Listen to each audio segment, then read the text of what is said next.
Number one, hello, Miss Pau. Hello! Yes, nice to see you again. Nice to see you, Ma. Ano yan? Ay, nakita. Ano siya, tawag dito na gumagawa siya ng music, ng mga kanta. Oh, nag-remix nga Oo. daw. Songwriter. Songwriter siya. Oh. Meron akong ire-record very soon na Siya gumawa? siyang gumawa. Wow. May Wow. co-writer.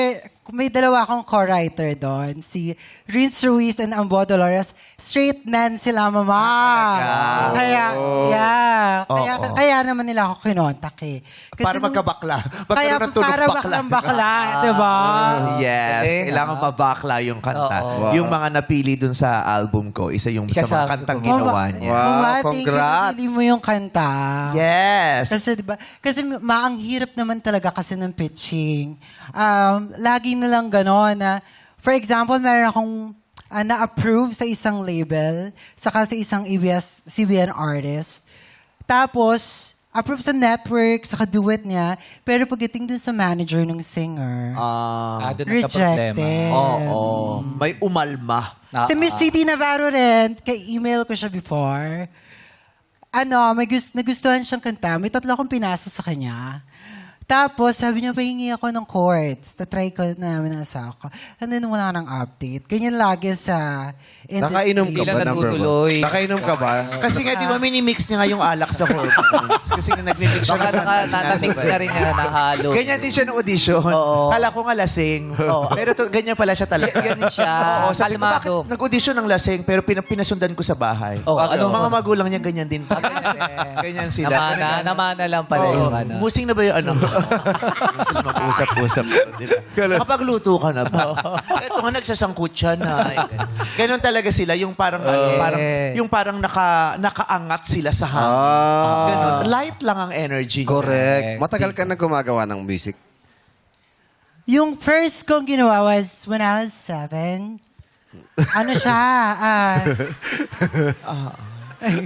7 years old ka palang gumagawa ka na ng kanta. Anong edad ka unang Ano? natulog? Hindi, kasi,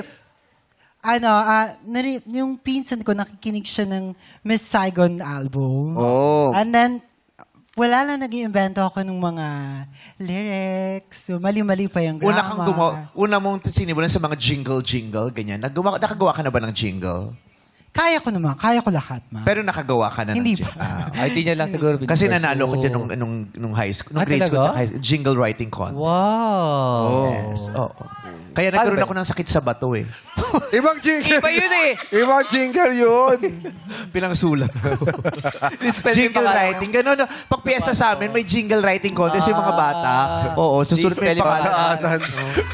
Lugi ka doon pag mahaba pangalan mo. Oo, tapos pipipirma mo pa. Pataasan.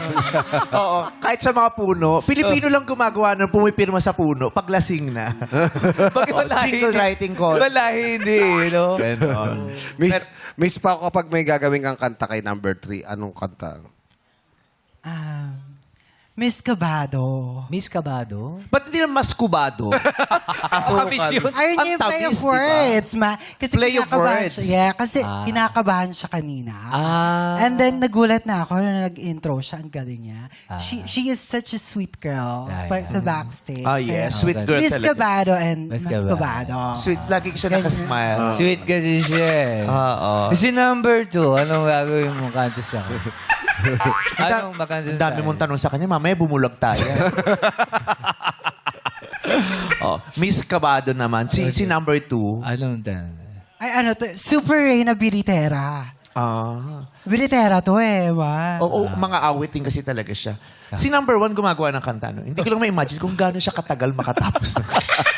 Malay mo, mabilis naman doon. Baka pag susulat naman, mabilis yan. Di, tanungin natin, mga gaano ka baka mabilis? Depende.